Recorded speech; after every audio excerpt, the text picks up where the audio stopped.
याच्या अगोदरच ह्या गोष्टी ठोसपणे करायला पाहिजे होत्या, परंतु त्या केल्या गेलेल्या नाहीयेत. पाण्याचा प्रश्न, लोकांच्या गटर्सचा प्रश्न, रस्त्याचा प्रश्न, येणाऱ्या भाविकांचा प्रश्न, त्याच पद्धतीने जेजुरी पर्यटन क्षेत्र या ठिकाणी होणं गरजेचं आहे. मोनोरेलचा हा आमचा प्रस्ताव अजितदादा पवार साहेबांनी आणि जी कडेपठाराचं जे जुना गड आहे त्या ठिकाणी जर आपण रोपवेचा प्रस्ताव तो पूर्णपणे मंजूर आहे. फक्त त्या ठिकाणी अजितदादांनी फक्त पुशअप जर केला तर त्या ठिकाणी वयोवृद्ध आणि जुना गड कडेपठार गड अजून महाराष्ट्राला माहिती नाही आहे. तर जे एक मल्हारी मार्तंडाचं हे नवीन मंदिर आहे, हे नवीन मंदिर साधारणतः 1100 सालातलं मंदिर आहे. तर ते जुनागड मंदिर आहे, त्याची असं म्हणतात आख्यायिका आहे की कृष्ण भगवान त्या ठिकाणी यादव कुलीन कृष्ण भगवान त्या ठिकाणी मंदिरामध्ये त्यांचं कुलधर्म कलोचार करायला कडेपठारी यायचे.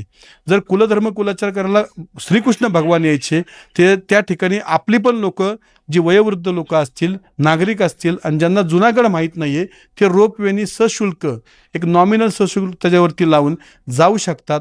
हा पर्यटनासाठी मुद्दा होऊ शकतो.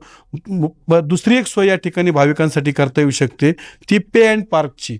जेजुरीचा आपण जर भौगोलिक विचार केला तर जेजुरी गडाच्या दोन्ही बाजूला गडाला लागून ज्या कपाऱ्या आहेत तिथं 4-4, 5-5 एकरचे प्लॉट मोकळे आहेत की जे वन खात्याच्या अखत्यारीमध्ये आहेत.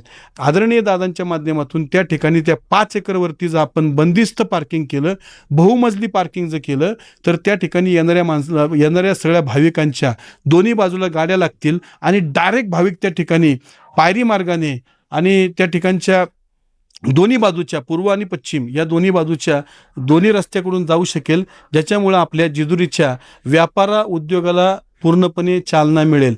म्हणजे या निवडणुकीमध्ये आमचा पूर्णपणे अजेंडा असला पाहिजे आपली ग्रामीण स्वच्छता, लोकांचं आरोग्य, भयमुक्त आणि भ्रष्टाचारमुक्त जेजुरी आणि विकास